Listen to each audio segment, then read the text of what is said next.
কবিতাৰ শিৰোনাম বিৰূপ অভিব্যক্তি।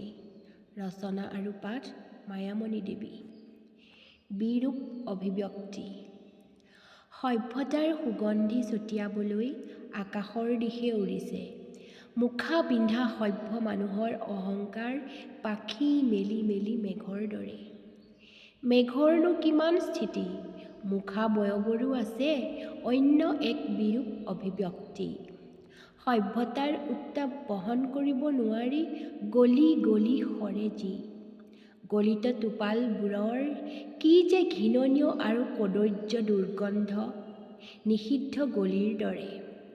সাগৰীয় চৰাইও ডেউকা ভিজি থকালৈকেহে উৰে, ডেউকা তিয়াবলৈ সাগৰলৈকে উভতি আহে। ধন্যবাদ।